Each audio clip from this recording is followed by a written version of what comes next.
నమస్తే, మీరు చూస్తున్న దేశం కోసం మన రైతు. అయితే చూడండి, మనకు జీవాల పెంపకం చేసేటువంటి రైతులు కావచ్చు, కొత్తగా పెంపకం చేయాలనుకునే వాళ్ళు కావచ్చు. అయితే మెయిన్గా మనకి జీవాల సెలక్షన్ అనేది ఏ విధంగా ఉండాలి, ఎలాంటి బ్రీడ్ ఎంచుకోవాలి, ఎంచుకున్న తర్వాత మనం వాటిని ఏ విధంగా పెంచితే మనం పెంచిన తర్వాత కంప్లీట్గా మార్కెట్ తీసుకెళ్లే లోపు వాటికి వచ్చేటువంటి డిసీజెస్ ఉంటాయి, మనకి ఆ వ్యాధుల నివారణ ఎలా చేసుకోవాలి, ముందు జాగ్రత్త చర్యలు ఎలా ఉండాలి, వాటికి ఇచ్చేటువంటి ఫీడు ఏ విధంగా ఉండాలి, ఇలాంటి వివరాల కోసం మనం అయితే ఈరోజు వచ్చేసి హర్షద్ బాషా గారి దగ్గరికి వచ్చినాం. సార్ మనకు చాలా పరిచయమే, వీకెండ్ ఫార్మింగ్ యూట్యూబ్ ఛానల్లో ఉంటూ ఉంటారు. ఓకే, మరి సార్ ద్వారా ఈ వివరాలు అయితే తెలుసుకునే ప్రయత్నం చేద్దాం. సార్ నమస్తే. నమస్తే అండి. ఒకసారి. సో నా పేరు హర్షద్ బాషా అండి. నేను సాఫ్ట్వేర్ జాబ్ చేసుకుంటూ సెకండరీ ఇన్కమ్ ఏదో ఒకటి ఉండాలని చెప్పేసి నాకు ప్యాషన్ ఉన్న ఫీల్డ్ జీవాల పెంపకంలోకి వచ్చానమాట. సో జీవాల పెంపకంలో వచ్చే ముందు నేను చాలా సంవత్సరాలు దీని మీద రీసెర్చ్ చేశాను. రీసెర్చ్ చేసి తెలుసుకున్న తర్వాత ఎంత మనం ప్రాక్టికల్గా దిగినంత వరకు థియరీగా ఎంత నేర్చుకున్నా కానీ ప్రాక్టికల్గా దిగిన తర్వాత అది వేరే రకంగా ఉంటుంది. సార్ మామూలు ఎన్ని సంవత్సరాలు అవుతుంది సార్ మీకు? నేను టోటల్ 10 years నుంచి ఉన్నానండి ఈ ఫీల్డ్. ఓకే. 25 అయిపోతే 26కి 10 years అవుతుంది. సార్ అంటే మనకు మెయిన్గా అయితే ఈ జీవాల పెంపకం చేసే వాళ్ళకి అసలు ఫస్ట్ ఎలాంటి యానిమల్స్ మనం సెలెక్ట్ చేసుకోవాలి? చూడండి, ఇప్పుడు జీవాల పెంపకంలో 2 విధాలు ఉన్నాయి. ఒకటి ఫ్యాటనింగ్, ఇంకోటి బ్రీడింగ్. సో ఎక్కువ మంది ఫ్యాటనింగ్కే వెళ్తారు. ఎందుకనేసి అంటే రిస్క్ తక్కువ, ఒక 4 నెలలు పెంచితే మనకు దాన్ని మార్కెట్ చేసేసుకోవచ్చు. అదే బ్రీడింగ్ అయితే కన్నా పిల్లలు, ప్రెగ్నెన్సీ ఇవన్నీ రిస్క్ అనుకుంటారు.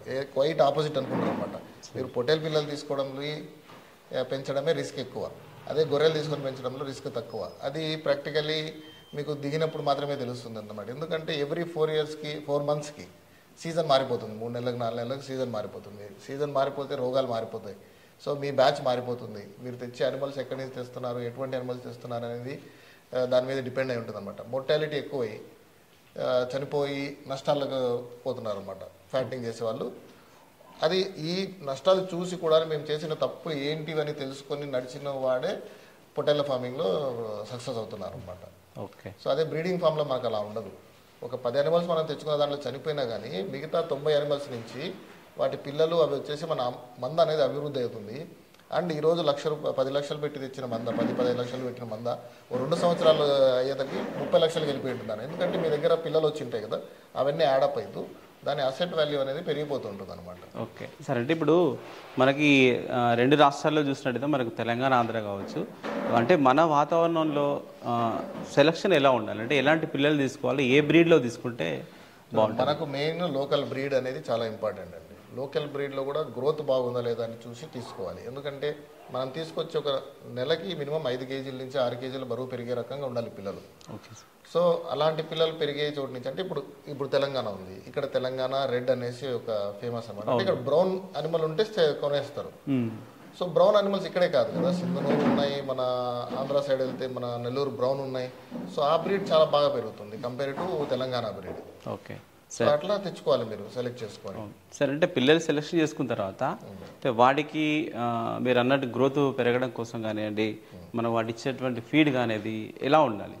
చూడండి, ఫస్ట్ మనం పిల్లలు కానీ మన జీవాలు తెచ్చుకున్న తర్వాత వాటికి మనం ఏ టైంలో తెచ్చుకుంటున్నాం, ప్రెసెంట్ రోగాలు ఏమి నడుస్తున్నాయి మార్కెట్లో, ఏ డివార్మింగ్ చేసుకోవాలి అనే మినిమం అవగాహన, ఇది మినిమం అనమాట. ఇదే బేసిక్ స్టెప్. ఇక్కడే తప్పు చేసామంటే మనం నష్టం చూస్తాం అనమాట. సో వీటి గురించి తెలుసుకోవాలి. వాటికి రోగ నిరోధక శక్తి పెంచేదానికి ఏం కావాలి, సప్లిమెంట్స్ ఉంటాయి, కాల్షియం, లివర్ టానిక్, మల్టీవిటమిన్స్ ఇవి ఉంటాయి అనమాట. ఇది రోగ నిరోధక శక్తిని పెంచడానికి, వ్యాక్సిన్స్ రోగాలు రానికుండా చేయడానికి. ఓకే, ముందు జాగ్రత్త. డివార్మింగ్స్ అనేటివి నటల నివారణకి. నట్టలు కడుపులో ఉంటే ఏమైతాయి, అనిమల్స్లో రక్తహీనత ఉండి వీక్గా ఉంటే ఏ రోగమైనా ఈజీగా అటాక్ అవుతుంది. దాని నుంచి కాపాడుకోవడానికి డివార్మింగ్ చేస్తాం. ఆ చేసిన తర్వాత నష్టపోయిన అంటే రక్తహీనత వచ్చి ఉంటుంది కదా, దాన్ని ఫిల్ చేయడానికి సప్లిమెంట్స్ వాడతాం. రోగాలు రాకుండా తర్వాత వ్యాక్సిన్స్ చేస్తాం. ఓకే. అందరూ ఏం చేస్తున్నారంటే ఇవన్నీ మర్చిపోయి ప్రాబ్లం వస్తూనే మెడిసిన్ వల్ల మీకు లాభం జరగదు, నష్టమే జరుగుతుంది. ప్రెసెంట్ అంటే తప్పనిసరి పరిస్థితుల్లో వాడాలి బతికించుకోవడానికి. లేదు దాని మీదే డిపెండ్ అయ్యారనుకోండి, మీ పిల్లలు గ్రోత్ రావు. సరే, అంటే ఇప్పుడు డివార్మింగ్ అన్నారు కదా, అంటే మనకు ఓన్లీ పిల్లలకి చేసుకోవాలా, లేకపోతే మన ఫామ్లో ఉన్న అన్ని యానిమల్స్కు చేసుకోవాల్సి? అన్ని యానిమల్స్కి చేసుకోవాల్సిందే అండి. అంటే ఎంత టైం ఉంటుంది డిస్టెన్స్? ప్రతి 3 నెలలకు ఒకసారి చేసుకోవాలి, కానీ దీనికంటూ రూల్స్ ఉన్నాయి. మీరు అవుట్ గ్రేజింగ్ చేస్తుంటే మీ దాంట్లో వామ్ లోడ్ ఎక్కువ ఉండే ఛాన్స్ ఉంది. స్టాల్ ఫీడింగ్ వాళ్ళకి వామ్ లోడ్ తక్కువ ఉంటుంది, ఎందుకంటే బయటికి వెళ్ళవు. ఆ బయట ఏమవుతుందంటే ఈ లొకేషన్లో నేను మాత్రమే తిరగాలని రూల్ లేదు కదా, వేరే వాళ్ళు కూడా వచ్చి తిరుగుతారు. సో వాటి నుంచి వచ్చే వామ్స్ కూడా అక్కడ పడతాయి. కాబట్టి మన జీవాలలో కొంచెం ఎక్కువగా ఉంటాయి. కాబట్టి 2 నెలలకు ఒకసారి పేడ పరీక్ష చేయించుకోవాలి. అప్పుడు దాంట్లో నట్టలు ఉన్నాయా లేదా, ఏ నట్టలు ఎంత పర్సెంటేజ్లో ఉన్నాయి తెలుస్తుంది అనమాట. చాలామంది ఏమనుకుంటారంటే పెంటికల్లో పడతాయి కదా మళ్ళీ ల్యాబ్ టెస్ట్. అలా కాదండి, మైక్రోస్కోప్ కింద పెట్టి చూస్తే అవి గుడ్ల రూపంలో ఉన్నాయా, లార్వా రూపంలో ఉన్నాయా, లేదంటే పెద్దగా ఉన్నాయా, ఎంత పర్సెంటేజ్లో ఉన్నాయో కూడా చెప్పేస్తారు అనమాట. ఓకే. సో ఎన్ని రకాల వామ్స్ ఉన్నాయో కూడా చెప్పేస్తారు. సరే, అంటే మనం ఈ డివార్మింగ్ చేసిన తర్వాత అంటే వాటిలో గ్రోత్ మనకి కనిపించాలి అంటే మనం ఫీడ్ ద్వారా గ్రోత్ని పెంచొచ్చా? ఒకవేళ పెంచితే ఎలాంటి ఫీడ్ ఉండాలి? ఫీడ్ చాలా ఇంపార్టెంట్ అండి. మేత అనేది కన్సిస్టెంట్గా 360 రోజులు మీరు ఒకటే పెట్టండి, జీవాలు పెరుగుతాయి. కానీ బలమైన మేత అనేది చాలా ఇంపార్టెంట్. బలమైన మేత అంటే ఏంటి? లెగ్యూమ్, నాన్ లెగ్యూమ్, దానా, ఎండు మేత. ఈ 4 రకాల మేతలు ఉన్నాయి మనకు. లెగ్యూమ్ అంటే పప్పు జాతివి, నాన్ లెగ్యూమ్ అంటే గడ్డి జాతి, తర్వాత ఎండు మేత plus concentrate feed. Concentrate feed అంటే దానా అంటే బలానికి, తొందరగా వెయిట్ గెయిన్ అవ్వడానికి. ఇప్పుడు ఈ చలికాలంలో జీవాలు ఈ చలిని తట్టుకోవాలంటే దానికి బలమైన ఆహారం కావాలి. ఓన్లీ గడ్డితోనే రాదు కదా. ఈ దానా అనేది ఇంట్రడ్యూస్ చేస్తే అవి చాలా బలంగా ఉండి ప్లస్ పిల్లలకు పాలిచ్చి పొట్టేలు పిల్లలు బరువు పెరగడానికి దానా అనేది చాలా ఇంపార్టెంట్. ఇప్పుడు వర్షాకాలం వచ్చింది, లేదంటే పొద్దున్న ఇప్పుడు మంచు పడి ఉంటుంది, మా జీవాలను బయటకు వదలం, 11 గంటల దాకా తీయము. లేదా గడ్డి కోసి వేయాలన్నా కానీ మంచు పోయిన తర్వాతే కోసి వేస్తాం. సో ఈ టైంలో ఏం చేస్తామంటే ఎండు మేతని వాడుకుంటాం అనమాట. ఎండు మేత పొద్దున పెట్టి మధ్యాహ్నం నుంచి పచ్చి మేత కట్ చేసి మేపుకుంటాం అనమాట.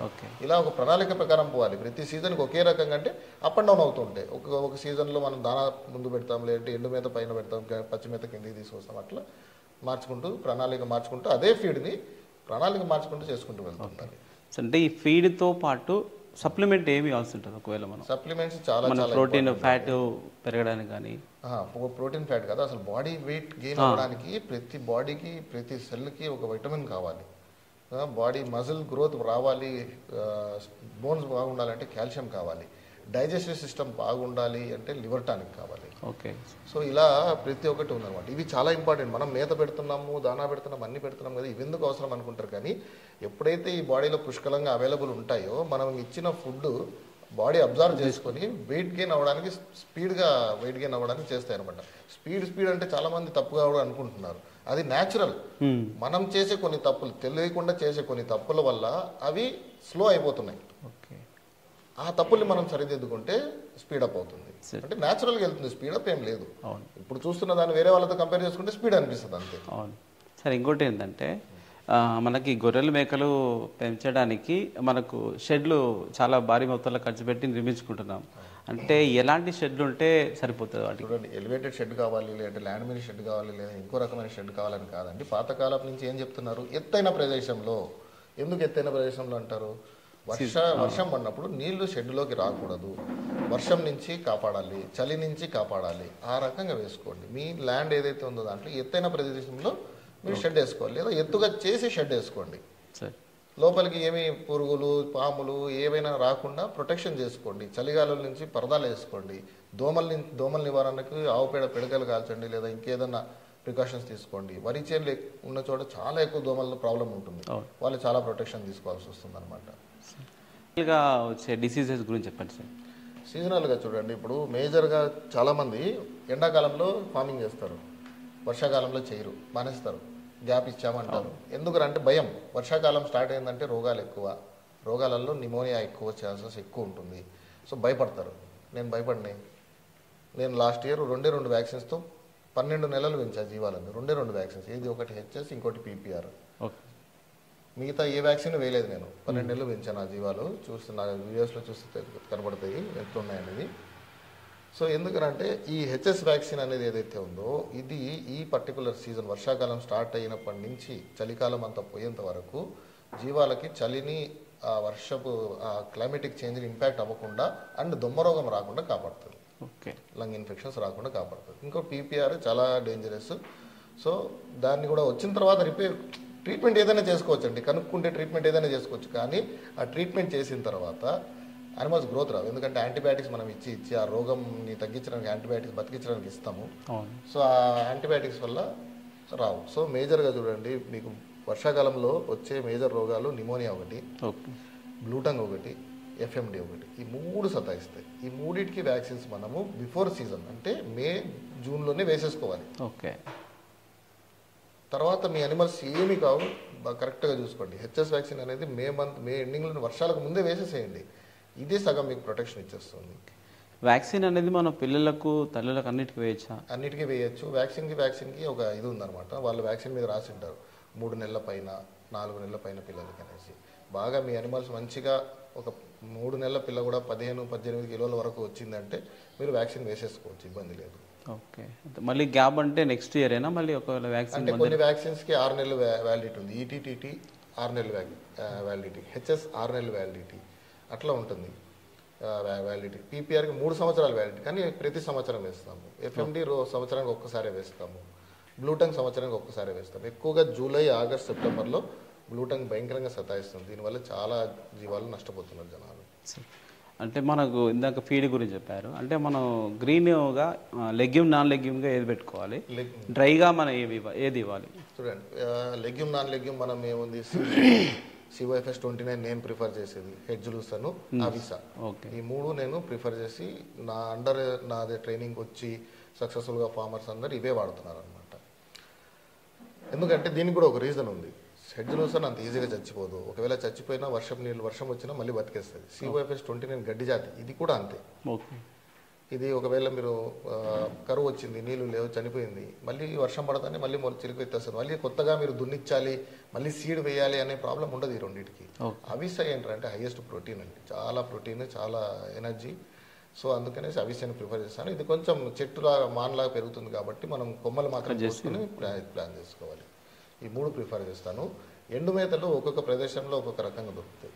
కందిపొట్టు, పల్లి చెత్త అంటారు, అది బుడ్డశనగ, ఇవి 3 నేను ప్రిఫర్ చేస్తాను అన్నమాట కలెక్ట్ చేసుకుంటే. ఓకే. మీ ప్రాంతంలో ఏది దొరుకుతుందో అది కలెక్ట్ చేసుకోవాలి. దొరక్కపోయినా ఎక్కడి నుంచి అయితే మీరు ఫార్మింగ్ స్టార్ట్ చేయాలంటే ఇవి ఖచ్చితంగా కలెక్ట్ చేసుకోవాలి. ఎందుకంటే ఇప్పుడే సీజన్, నవంబర్లో ఇప్పుడు సోయా స్టార్ట్ అయింది. సోయా వల్ల నాకు పెద్ద లాభం అనిపించలేదు. సో సోయాని అవాయిడ్ చేస్తాను. నెక్స్ట్ కంది వచ్చేస్తుంది.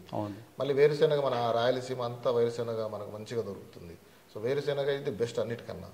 ఒకవేళ ఎక్కడన్నా పిల్లి పెసర దొరికినా వేసుకోండి, లేదా పిల్లి పెసర మనమే మన పొలంలో పండించుకొని ఎండబెట్టుకోవాలి. పచ్చిది వేయకండి, ఎండబెట్టుకొని వాడుకుంటే చాలా మంచిది. సరే, అంటే మనం ఇవన్నీ ఇచ్చినాం, సప్లిమెంట్ ఇచ్చినాం, మేతలు ఇచ్చినాం, అంటే మనకు గెయిన్ అనేది అంటే ఎంతవరకు రీచ్ అవుతుంది ఒక మంత్లో?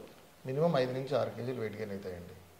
మనం అన్నీ కరెక్ట్గా, డివార్మింగ్ కరెక్ట్గా ఉండాలి, వ్యాక్సిన్స్ కరెక్ట్గా ఉండాలి, ఫీడ్ కరెక్ట్గా ఉంటాయి కదా, 5 నుంచి 6 కేజీలు ఖచ్చితంగా పెరుగుతాయి. ఓకే. సరే, అంటే ఇప్పుడు పెంచిన తర్వాత మళ్ళీ మార్కెట్ చేసుకోవాలి. అంటే మార్కెట్ ఎట్లా చేసుకోవాలి, ఏ సీజన్లో మనకు ఉంటే బాగుంటుంది? పొట్టేలు పిల్లల్లో మేజర్గా చాలా మంది చేసే తప్పులు ఏంటంటే ఎప్పుడంటే అప్పుడు తెచ్చి పెంచేసి ఎప్పుడంటే అప్పుడు సేల్ అయిపోవాలి అంటారు. అలా కాదు కదా, సీజన్ అనేది ఉంటుంది. అందరు ఏమనుకుంటారు, మటన్ షాప్ వాళ్ళు కొంటారు మన దగ్గర, ఏమో మటన్ షాప్ వాళ్ళు తీసుకోవాలి కదా అంటారు. కానీ వాళ్ళకంటూ వాళ్ళ బిజినెస్, వాళ్ళు చేస్తున్నది బిజినెస్. అతనికి ఎక్కడ తక్కువ రేట్లో దొరుకుతుందో అక్కడికి వెళ్ళి తీసుకుంటాడు. కానీ నువ్వు పెంచావు, నువ్వు ఫామ్లో పెట్టావు అని చేయడు. ఎందుకంటే ఎవ్రీ టైం నీ దగ్గర అవైలబుల్ లేదు.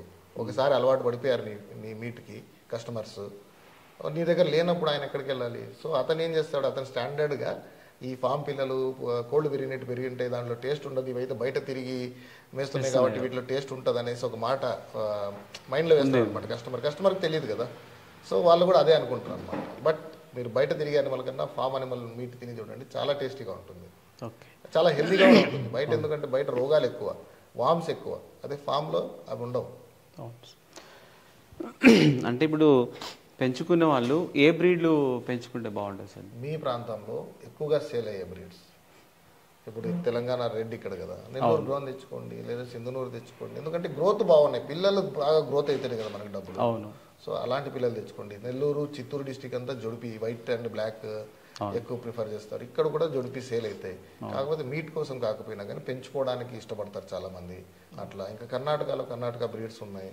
అవి కూడా కొంతమంది ఇష్టపడతారు ఇక్కడ, కానీ చాలా ఎక్కువ ఉండదు. సో మనకి ఎక్కువగా సేల్ అయ్యే అనిమల్ని మనం సెలెక్ట్ చేసుకోవాలి. సో సిమిలర్గా ఉందా, ఇప్పుడు రెడ్ అన్నారు, తెలంగాణ రెడ్ తెచ్చుకుంటే మీరు సరిగ్గా గ్రోత్ రావంటున్నారు కాబట్టి నేను ఆంధ్ర నుంచి తెచ్చుకుంటా పోయేసి, మాది కడప, కడప చుట్టుపక్కల నెల్లూరు బ్రౌన్ దొరుకుతాయి, అవి తెచ్చుకుంటాను, అవి మంచి పిల్లలు మంచి గ్రోత్ వస్తాయి, సేమ్ రెడ్డే. ఓకే సరే. అంటే ఇప్పుడు ఈ మనకు పిల్లలు అంటే సంవత్సరంలో మనకు 2 ఈతలు కొన్ని ఇస్తుంటాయి, కొన్ని ఇవ్వవు. ఒకవేళ ఏం లోపం ఉంటుంది, దానికి మనం ఏమైనా చేయొచ్చా? ఫీమేల్స్కి మేత అనేది చాలా ఇంపార్టెంట్. ఇప్పుడు బయట తిప్పే రైతులు ఏంటంటే మేత ఎక్కడుంటే అక్కడ వలసలు పోయి తిప్పే వాళ్ళు ఉన్నారు, మేత లేనప్పుడు ఏదో ఉన్నది తిప్పుకొని వచ్చి మేపే వాళ్ళు ఉన్నారు. అంటే ఫుడ్ ఉన్నప్పుడు పెడతా, లేనప్పుడు నేను పెట్టను అంటే వాటి పర్ఫార్మెన్స్ కూడా అట్లనే ఉంటుంది. సో మీరు కన్సిస్టెంట్గా ఫుడ్ అనేది డైలీగా మంచిగా పెట్టండి. దాంతోపాటు కాల్షియం అండ్ మల్టీవిటమిన్ చాలా చాలా ఇంపార్టెంట్. ఇవి బాడీలో ఉంటే ఖచ్చితంగా 6 నెలలకి మళ్ళీ ఇప్పుడు పిల్ల ఇచ్చిన 21 రోజులు కానీ 42 రోజులు కానీ మళ్ళీ కట్టేస్తుంది. కట్టేయడం వల్ల అనిమల్ కూడా వీక్ అవ్వదు. ఈ కాల్షియం మల్టీవిటమిన్స్ అనేటివి చాలా చాలా ఇంపార్టెంట్ ఫీమేల్స్కి, గొర్రెలకి. దానివల్లనే వాటి బాడీ నిలబడి ఉంటుంది, పాల ఉత్పత్తి అవుతుంది, ప్లస్ పిల్లలు కూడా వస్తాయి. గొర్రెల్లో చాలా వరకు ట్విన్స్ కూడా వస్తాయి. అవును సార్, నేను చూసాను అక్కడక్కడ ట్విన్స్ కూడా వచ్చినాయి. ట్విన్స్ వస్తాయి, ఎందుకంటే అవి కరెక్ట్గా ఉండాలి. ఆ సమతుల్యం అనేది కరెక్ట్గా ఉంటే మనం ఇస్తే డిఫాల్ట్గా వస్తాయి. ఈ కాల్షియం మల్టీవిటమిన్స్ అనేటివి లేకపోతే ఆ పాలు కూడా సరిగ్గా ఇవ్వలేవు, పిల్లని కూడా సరిగ్గా పెంచవు, అండ్ ప్రెగ్నెన్సీ కూడా లేట్ అయిపోతుంది. ఓకే సరే. ఇప్పుడు ఫామ్లో మనకి మెయిల్స్ పెట్టుకోవాలి కదా, అంటే షీప్లో ఎన్నిటికి ఉండాలి? ఒకవేళ మన గోడ్స్లో అయితే ఎన్ని యానిమల్స్కి ఒకటి మెయింటైన్ చేస్తాం? చూడండి, గోడ్స్ అని షీప్ అని రెండింటికి ఒకటే, 25 యానిమల్స్కి ఒకటి లేదా 20 యానిమల్స్కి ఒకటి. ఒకటి స్పేర్లో పెడతాం మనం. అట్లా 20 ఫీమేల్స్కి ఒక మేల్. ఓకే. ఎట్లా అంటే 100 జీవాలు ఉంటే మినిమం 4 నుంచి 5 పొట్టేళ్ళు మీరు మెయింటైన్ చేయాలి. అక్కడ ఇంకోటి ఏంటంటే వాళ్ళల్లో పుట్టిన ఫీమేల్స్ని ఆ పొట్టేళ్లతో కాకుండా వాటి కోసం సపరేట్ పోతుని తీసుకురావాలి బయట నుంచి. అప్పుడు మీకు మంద అనేది మంచిగా పెరుగుతుంది. చాలా మంది ఏం చేస్తారంటే ఆ పుట్టిన ఫీమేల్స్ని కూడా, ఆడగొర్రెలు కూడా అవే బ్రీడర్స్తో క్రాస్ చేపిస్తారు. దానివల్ల వచ్చే బ్రీడ్స్ అనేటివి వాటి గ్రోత్ అనేది, వాటి క్వాలిటీ అనేది తగ్గిపోతుంది. సరే. అంటే ఇప్పుడు చాలామంది పెంచిన తర్వాత ఎక్కడ అమ్ముకోవాలని కూడా ఒకటి ఉంటుంది, అంటే దానికి ఏమైనా మీరు చెప్తారా? మెయిన్ అదే అండి, నేను మార్కెట్ని మీరు పొట్టేలు పిల్లలు పెంచేవాళ్ళు సీజన్ని టార్గెట్ చేయండి. ఓకే, అదంటారు. బక్రీద్ ఉంది, బక్రీద్ కోసం అదే పనిగా టార్గెట్ చేయండి. బక్రీద్ తర్వాత దసరా ఉంది, మీ ఏరియాలో దసరా నడుస్తుందా నడవదా కూడా తెలుసుకోవాలి. తెలంగాణలో దసరా మేకలకు నడిచినంత గొర్రెలకు నడవదు, బక్రీద్లో గొర్రెలకు నడిచినంత మేకలకు నడవదు. సో ఇది మీరు మైండ్లో పెట్టుకొని ఆ పర్టికులర్ టైంకి, ఇప్పుడు దసరా తర్వాత మొత్తం డ్రై సీజన్, కార్తీక మాసం వెళ్ళిపోయేంత వరకు. కార్తీక మాసం వెళ్ళిపోయింది, ఇప్పుడు మీట్ బిజినెస్ స్టార్ట్ అవుతుంది. ఇప్పుడు మళ్ళీ డిసెంబర్లో 25 ఇది క్రిస్మస్ వస్తుంది, జనవరి పార్టీస్, తర్వాత సంక్రాంతి. సో ఈ టార్గెట్ పెట్టుకుని పెంచితే మీరు పెంచిన అనిమల్స్కి మీకు అమౌంట్ అనేది వస్తుంది. లేకపోతే నేను పెంచాను, కొనేవాడు లేడు, ఈ పెంచి వేస్ట్, నేను 3 సంవత్సరాలు పెంచిన 4 పెంచడం ఇంపార్టెంట్ కాదు. ఎప్పుడు పెంచితే మీకు ఎప్పుడు సేల్ అవుతాయి. మటన్ షాప్ కూడా రాడు, మీరు కస్టమర్స్నే పట్టాలి. మీ ఏరియాలో డిమాండ్ ఎట్లుంది అండ్ మీ ఫామ్కి తెప్పించుకోవాలి. కస్టమర్ మీ ఫామ్కి రావాలి. మీరు మార్కెట్కి వెళ్ళారనుకోండి, మీ రేట్ నడవదు. అక్కడ వాళ్ళు చెప్పింది, వాళ్ళు ఫిక్స్ చేసిన రేటు నడుస్తుంది. ఇండైరెక్ట్గా మీకు అర్థం కాదు. అక్కడున్న బ్రోకర్స్ వీళ్ళంతా ఉంటారు కదా, దళారులు, వాళ్ళు డిసైడ్ చేస్తారు. ఓకే సరే, ఒక లాస్ట్ చెప్పండి. ఇక్కడ మీరు అంటే మామూలుగా ట్రైనింగ్ ఇస్తూ ఉంటారు, అంటే ఎప్పుడు ఉంటుంది? అంటే మంత్లీ ఉంటుందా, ఎట్లా ఉంటుంది? మంత్లీ ఒక ట్రైనింగ్ ఉంటుందండి, ఎవ్రీ మంత్ ఒక ట్రైనింగ్ ఉంటుంది. ఇప్పుడు 23 నవంబర్ పెట్టాను, ఓకే. డిసెంబర్లో 21 ప్లాన్ చేస్తాను. ఎందుకంటే తర్వాత అయితే మళ్ళీ క్రిస్మస్, జనవరి దీంట్లో బిజీ అయిపోయి రారు కాబట్టి 21 డిసెంబర్కి ప్లాన్ చేస్తున్నాను. సరే, అంటే మామూలుగా మీ దగ్గరికి ఎక్కడెక్కడి నుంచి వస్తుంటారు సార్? మొత్తం ఆంధ్ర, తెలంగాణ మొత్తం అండి. చాలామంది అంటారు నేను ఇక్కడి నుంచి చాలా దూరం సార్ రావాలంటే అనేసి అంటూ ఉంటారు. దగ్గర నుంచి కూడా, ఈవెన్ కర్నూలు నుంచి, లేదంటే ఇక్కడి మన తెలంగాణ నుంచి కూడా నా దగ్గర వైజాగ్ నుంచి వస్తారు, అరకు నుంచి వస్తారు, చాలా లాంగ్ డిస్టెన్స్ నుంచి వస్తారు. ఈవెన్ బెంగళూరు నుంచి వచ్చే వాళ్ళు కూడా ఉన్నారు నా దగ్గర, బెంగళూరు నుంచి వచ్చి వెళ్ళారు. ఓకే, ఇట్లా వాళ్ళకి కావాలి, నాలెడ్జ్ కావాలి అంటే ఇంక తప్పదు రావాలి. నేనైతే వెళ్ళలేను కదా. అవును. అంటే మంత్లీ ఏమన్నా అంటే థీమ్ అంటే ఏమైనా చేంజ్ అవుతుంటుందా, లేకపోతే ఒకే టాపిక్ మీద ఉంటుంటాయా? మెయిన్ ఇప్పుడు వచ్చే వాళ్ళందరూ చూడండి, ఒకటి పెట్టి కొంచెం కష్టాల్లో ఉన్నవాళ్ళు, లేదా కొత్తగా స్టార్ట్ చేయాలన్న వాళ్ళు, వాళ్ళకి అవేర్నెస్ కావాలి. ఎందుకంటే మా టైంలో లేదు ఇట్లా, ఇంత నాలెడ్జ్ షేర్ చేసేవాళ్ళు కానీ, ఇలా స్టడీ చేసేవాళ్ళు కానీ లేరు, ఉన్నా కానీ చెప్పేవాళ్ళు కాదు. సో పెట్టి నష్టపోతున్నారు చాలామంది. కాబట్టి ఆ నష్టం నుంచి వీళ్ళని కాపాడడానికి నేను ఇక్కడ పిలుస్తున్నా. ఎందుకంటే ఉన్న నిజాలు చెప్తా. ఈజీ కాదు, కష్టమే, కానీ అంత కష్టం కాదు. ఎందుకు ఇది నేర్చుకునేంత వరకు. సో మీరు ఇవి నేను చెప్పే గైడ్లైన్స్ ఫాలో అవ్వండి, మీకు చాలా వరకు కష్టాలు తగ్గిపోతాయి, తర్వాత మీరు సక్సెస్ అవ్వచ్చు. ప్యాషన్ అనేది ఉండాలి. ఇది నెలకి ₹1,00,000 ₹2,00,000 సంపాదించే బిజినెస్ కాదు ఇది. మొత్తం కలిపి 24 లక్షలు కూడా మీకు ఒకేసారి బక్రీద్లో కూడా సంపాదించుకునే కెపాసిటీ ఉన్న బిజినెస్ ఇది. బిజినెస్ అంటేనే అదండి, ప్రతిరోజు జరగాలి, ప్రతి నెల నాకు రావాలంటే రాదు. ఒక్కసారిగా ఛాన్స్ కొట్టేస్తాము, దాన్ని మనం చేసుకోవాలి. అది సార్ అంటే ఒకసారి అడ్రస్ చెప్తారా సార్ మళ్ళీ అంటే రావచ్చు. ప్రజెంట్ అయితే ఇది నేను కొత్తగా తీసుకున్న location secretariat colony Puppalaguda Manikonda అంటారు అనమాట ఈ లొకేషన్. మన ఛానల్కి ఒక ఆఫీస్ లాగా, మన సప్లిమెంట్స్కి ఒక దీనిలాగా నేను ఇక్కడ పెట్టాను అనమాట స్టాక్ పాయింట్గా. సో మనకు ఫెసిలిటీ ఉంది కాబట్టి ఇక్కడే ట్రైనింగ్స్ కూడా కండక్ట్ చేస్తాం.